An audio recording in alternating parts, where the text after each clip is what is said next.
बिल्लाहि मिनश शैतानिर रजीम बिस्मिल्लाहिर रहमानिर रहीम। अजीज तलबा, एक ज़माना ऐसा था कि ना गाड़ियाँ थीं, ना मोटरसाइकिल थे और ना ही साइकिलें थीं।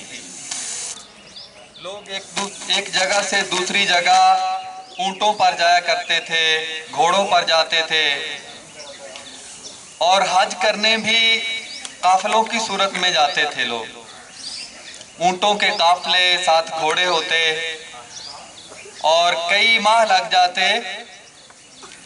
मक्का मुअज़्ज़मा तक पहुंचने के लिए। ये उस ज़माने का वाक़या है कि एक नौजवान की शादी हुई और रात को सारा दिन उनके घर में चहल पहल रही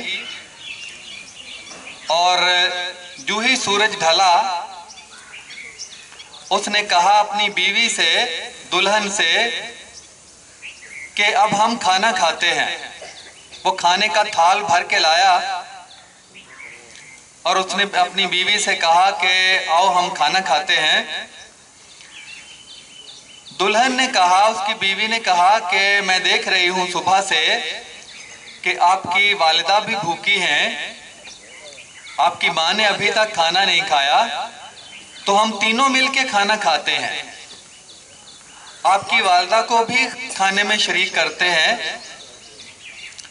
नौजवान ने कहा कि नहीं, छोड़ो माँ को, माँ खुद खाना खा लेगी, हम खाते हैं। दुल्हन ने इसरार किया कि नहीं, मैं देख रही हूं कि आपकी वालिदा भूखी है और आपको चाहिए कि पहले वालिदा को खाना खिलाएं और उसके बाद फिर हम खाएंगे। वो नौजवान बज़िद रहा, उसने अपनी बीवी से कहा नहीं, हम खाना खाते हैं, माँ खुद खा लेगी। उस दुल्हन ने अजीबोगरीब बात कही। उसने कहा कि अगर आपकी माँ खाना नहीं खाती हमारे साथ, या पहले आप अपनी माँ को खाना नहीं खिलाते, तो मुझे तलाक दे दीजिए। तूतकार के बाद बात तलखियों तक पहुंची, मामला तल्ख हुआ तो दोनों को तलाक हो गई। उस नौजवान ने तलाक दे दी अपनी नई नवेली दुल्हन को। उसके बाद हालात बदले, नौजवान की एक अलग जगह पे शादी हो गई और उस दुल्हन की, उस लड़की की भी शादी किसी और जगह पे हो गई। उसके दोनों की औलाद हुई। उस खातून ने, जिसको पहली रात ही तलाक हो गई थी, उसकी औलाद हुई, उसके बेटे जवान हुए। बेटों ने सोचा कि क्यों ना हम अपने बूढ़े माँ बाप को हज करवाने के लिए ले जाएं। तो उन्होंने काफिला तैयार किया। काफिले के ऊपर, ऊँटों के ऊपर सामान लादा, अपनी माँ को बिठाया, बाप को बिठाया और काफिले की सूरत में सऊदी अरब के मक्का मुअज़्ज़मा की तरफ चल दिए। रास्ते में गए तो एक जगह पे एक नौजवान दर्द से कराह रहा था, तकलीफ से बेहाल था, बुरा हाल था उसका। माँ ने बेटों से कहा कि देखो ये बूढ़ा आदमी कौन है, इसको क्या तकलीफ है, और अगर दूर कर सकते हो तो इसकी तकलीफ दूर करो।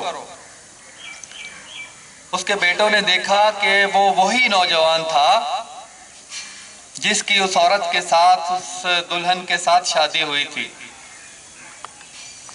सितमदरीफी ये हुई कि उसकी औलाद ने धुतकार के उसे घर से बाहर निकाल दिया और वो बेयारो मददगार इधर उधर से मांग कर खाता और वो रास्ते में पड़ा रहता। कोई दे जाता तो ले लेता, कोई खाने के लिए दे जाता तो ले लेता, वरना उसी जगह पे पड़ा रहता। उस औरत ने जब उसको देखा, ये तो उसका पहला खामद है, तो उसने पूछा, अपने बेटों से कहा से इससे पूछो क्या माजरा है, क्या वजह है कि तुम इस बदहाली तक कैसे पहुंचे हो। उसने कहा कि तुम्हारी माँ ठीक कहती थी کہ مجھے اپنی ماں کو کھانا کھلانا چاہیے تھا، مجھے اپنی ماں کی عزت کرنی چاہیے تھی، میں اپنی ماں کی طرف توجہ نہیں دیتا تھا۔ اس کو بھوک لگتی تب بھی میں بے اتنائی برتتا، اس کو کسی چیز کی ضرورت ہوتی تو میں اس سے لاپرواہی برتتا، اس کو وقت پر نہ لا کے دیتا، میں اس کی نافرمانی کرتا رہا، اور آج میری اولاد نے مجھے دھتکار کے باہر نکال دیا ہے۔ تو اس عورت نے کہا کہ میں نے اسی وجہ سے تم سے طلاق لے لی تھی کہ تم اپنے والدین کے نافرمان ہو، تم اس کے تابع فرمان نہیں ہو، تمہارے ساتھ بھی کل کو ایسا ہی ہوگا جو تم نے اپنے والدین کے ساتھ، اپنی ماں کے ساتھ رویہ رکھا ہے، اور جو کوئی بھی رکھتا ہے اس کے ساتھ ایسا ہی ہوتا ہے۔ اس لیے میں نے شادی کی پہلی رات تم سے طلاق لے لی تھی کہ تمہارے ساتھ ایسا ہوگا اور میں بھی ساتھ ہی تمہارے ماری جاؤں گی، مجھے بھی ساری زندگی بدحالی میں گزارنا پڑے گی۔ جو عزیز طلبہ، کسی نے، بزرگوں نے یہ بڑے صدیوں کے تجربوں کے نچوڑ کے بعد یہ بات کہی ہے کہ جو بوؤ گے سو کاٹو گے۔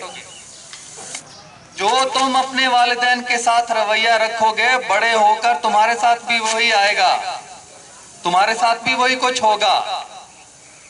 جو دو گے وہی لوٹ کے تمہارے پاس آئے گا، جو کاشت کرو گے وہی فصل تمہارے سامنے آئے گی۔ ایسا نہیں ہو سکتا کہ گندم کاشت کرو گے تو چنے کی فصل تمہیں مل جائے، جو کرو گے سو بھرو گے۔